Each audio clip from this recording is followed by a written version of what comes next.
70% of high achieving executives are in a sexless marriage. Here's the kicker. The more successful they become at work, the worse it gets at home. You're crushing it in the boardroom, but dying in the bedroom. And today I'm going to show you exactly why. And more importantly, I'll show you how to fix it. Before I explain what's really happening, let me ask you, do you feel more respected at work than at home? Does your wife treat you more like a disappointing father than a husband?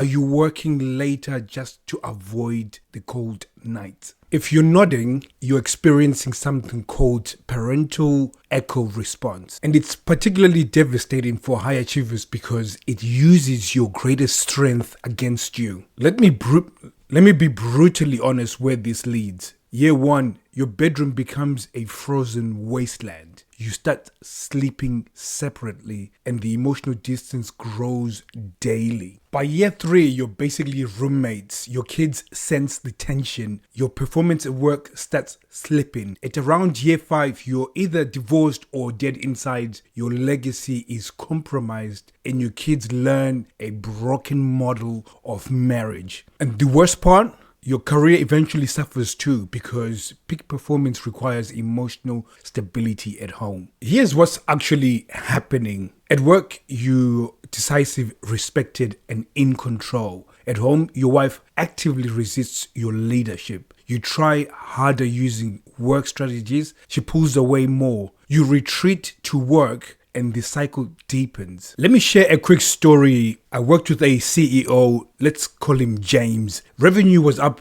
300% under his leadership. The board loved him, but at home, his wife wouldn't even look at him during dinner. He tried everything: expensive vacations, marriage counseling, working less, being more present. Nothing worked. The reason why is because he was treating symptoms, not the cause. He was using business strategies in his marriage and it was making everything worse. Let me break down exactly how successful executives transform their marriages. This isn't about quick fixes, it's about fundamental change. First, physical presence. And no, I'm not just talking about hitting the gym. Think about it as when you're walking into your boardroom, the energy, that confidence, it's about owning your space. But here's what most guys miss. They work out, but they still carry themselves like they're apologizing for existing. They dress well, but they hunch over their phone all day. They make 7 figures, but they can't look at their wife in the eye during dinner.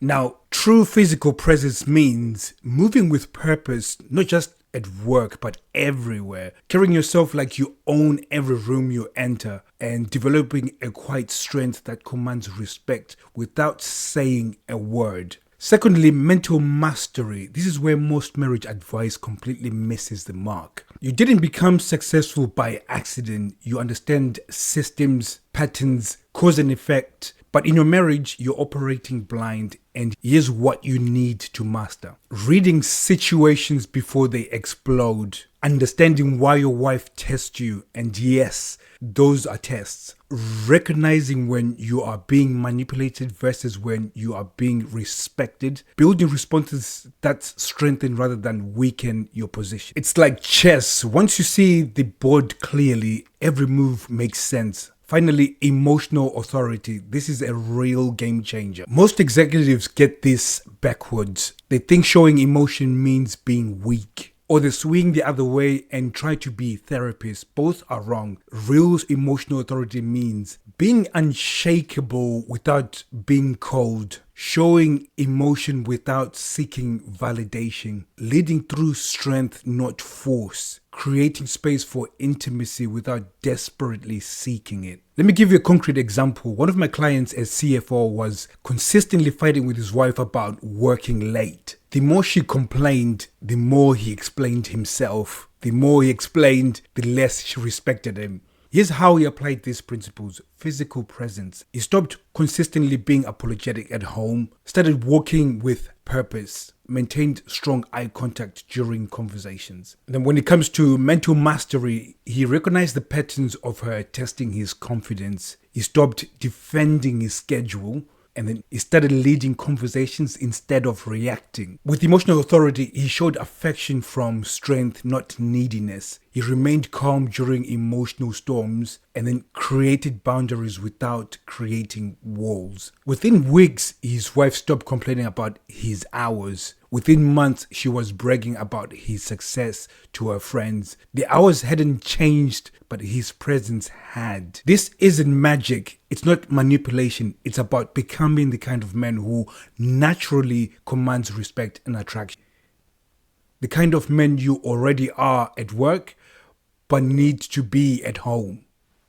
When executives break this pattern, everything changes. Their wives start responding differently. The physical intimacy returns naturally. Leadership actually improves and they finally feel whole instead of disjointed. Remember James? Once he understood these patterns, his whole approach changed. Within months, his wife was looking at him differently, not because he was doing more, but because he was being more. Here's the truth. Every day you ignore this pattern, it gets harder to break. Every time you work harder to prove yourself, it actually makes it worse. And unlike business problems, this won't fix itself with time. If you're ready to break this pattern, comment pattern below and get a free guide. Breaking the Parental Echo Response is an executive's road. This isn't generic advice. This is specifically for men who have mastered business but struggle at home. In the next video, I'll show you the exact first step these executives take to break free. Subscribe and hit the bell notification so you don't miss it. Remember, the pattern is just the beginning. The real question is, what are you going to do about it?